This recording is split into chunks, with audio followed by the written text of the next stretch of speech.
A Merry Christmas to you from both of us. A week in politics is a long time, but another year living with the pandemic feels like an eternity. So we're taking our traditional winter walk through the Sputnik archives to remind ourselves and to remind you of some of the stories we covered in 2021 and try to reassess them with the benefit of 2020 hindsight. While some stories slipped silently under the radar, Afghanistan loomed large over world events. In a year which marked the 20th anniversary of 9/11, we interviewed RT's intrepid senior correspondent, Murad Gazdiev, from the front line in Kabul. I began by asking him whether the people of Afghanistan even knew that it was the 20th anniversary of an event which had seen such repercussions all over the world. Well, certainly, it depends on who you ask when it comes to who is feeling Christmas or who is feeling merry. The Taliban certainly are. We've heard their celebrations.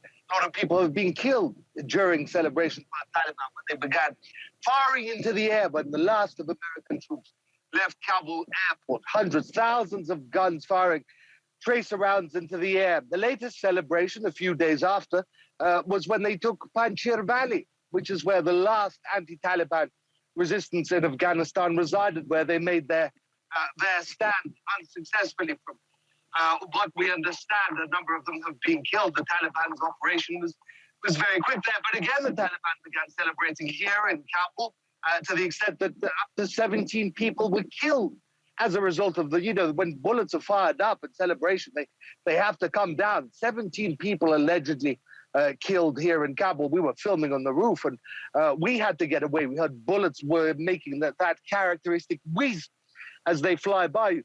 But yes, the Taliban are happy. They've won after 20 years, 20 years of war. They, of course, had almost nothing to do with 9/11. And yet everything that's happened to them since, its proximate cause was 9/11. The only thing they did have to do with it was that in their country was ensconced a pan-Islamist terror organization that we now know as Al-Qaeda.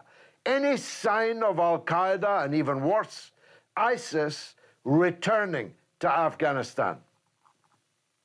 Plenty. They never left. Despite the 20 years of war, they're still out there. They've learned to hide. They've learned to mingle. They've learned to adapt among the crowds, among the civilian population, but they are certainly still here. The deadly terror attack at the north gate of the airport, that was ISIS, an offshoot of ISIS, but it is still the same people answerable to the same creed, to the same very fanatical creed. The Taliban isn't what it was. Let me tell you, it isn't what it was. And the people here in Kabul, when the Taliban came into the city with the army and the police running away, the people here expected the worst. I don't want to laud the Taliban or congratulate them in any way, but objectively speaking, this was a very different Taliban that came into the city. The last time they came in 1996, when they took Kabul, it was a bloodbath. They killed, they executed huge numbers of people, minorities, ethnic minorities, religious minorities, anyone who opposed them, even of Pashtun ethnicity. It was a bloodbath again. What they did, the Taliban staged here in 1996. This time they came in shouting about mercy and reform and a brighter future and amnesty for everyone who fought against them. So certainly the Taliban has changed, but all the other powers here, all the other terrorist organizations, they haven't. They are still, if not more extreme than they were. Al-Qaeda then, for example, believed that, other Muslims, Sunni Muslims, shouldn't be touched, shouldn't be killed. Now we have ISIS, which considers anyone who isn't under their black flag, Muslim or otherwise, to be an enemy of God. And they are certainly still here. Thousands of ISIS fighters were released from jails while the Taliban took over Afghanistan. Some were let go by the Taliban, some were let go in the chaos that followed the retreat of Afghan army, the dissolution of Afghan army forces as they fled from prisons, left the prisoners to their own devices. I remember this interview so vividly because of the way he obviously stood there, you know, in his armored vest and conveyed his testimony from the ground. And so time has passed since we interviewed him there and then. Do you concur with the fact that Taliban has changed, but the surrounding elements, which are far more dangerous? Yes, I do. Not? And in fact, the best way, and I argued this at the time, the best way to make sure that they change and stay changed is to engage with them. I argued at the time the whole world should diplomatically recognize them. We should have been flooding aid into Afghanistan to prevent widespread hunger, starvation, in fact.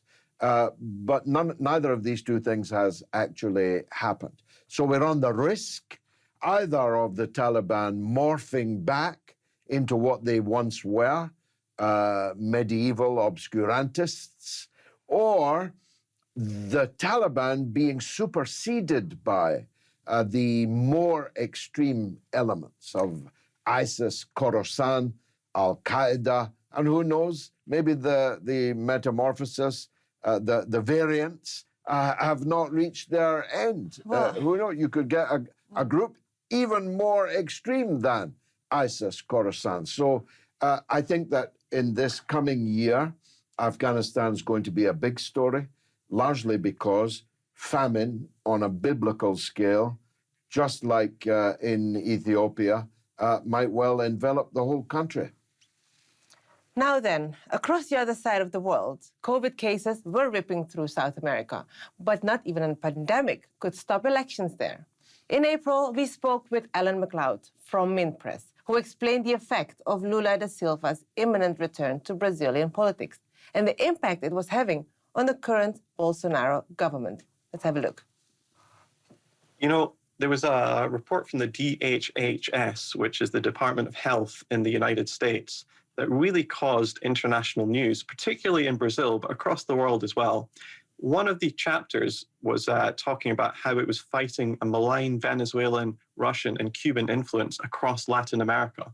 And one of the ways it said that it was doing this was by pressuring Brazil into not accepting the Sputnik vaccine. Now, hundreds of thousands of people have died in that country because of Bolsonaro's incapable administration.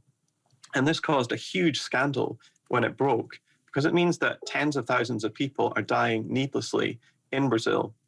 One good part, positive outcome that's been going on in the past few months is the annulling of all charges against Lula da Silva, the former president of Brazil, which means he can probably stand for re-election in 2021. And already the polls are showing that he is way ahead of his challengers. Lula is already acting like he's the president. He's asking Joe Biden to have a showdown talk, meetings with him. He's telling people to wear masks.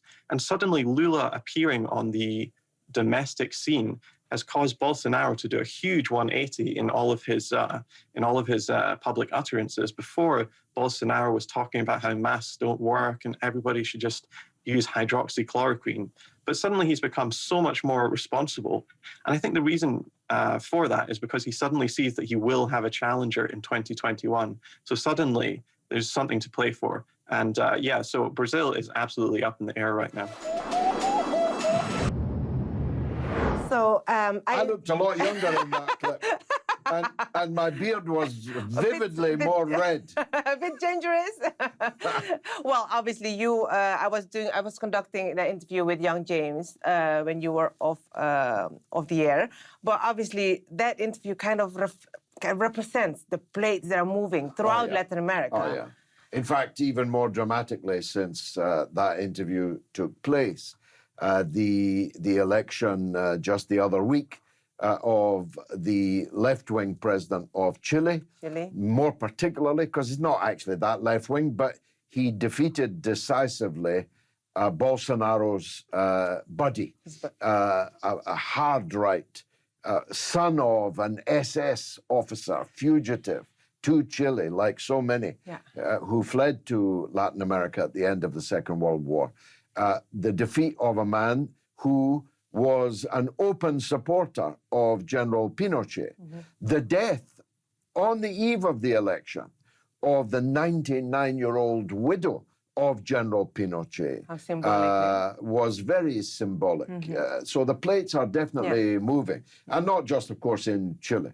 The Argentine government is now center-left. The Bolivian status quo ante has been restored. And even Honduras. Honduras also, the wife of the man that was pushed out in American coup, has been elected into office. And of course, in Venezuela, all the attempts to regime change the government in Caracas of Nicolas Maduro have failed. And whilst I'm sure they haven't stopped, the idea of Juan Guaido being the actual president of Venezuela is now in Looneyville. Nobody in the world any longer believes that.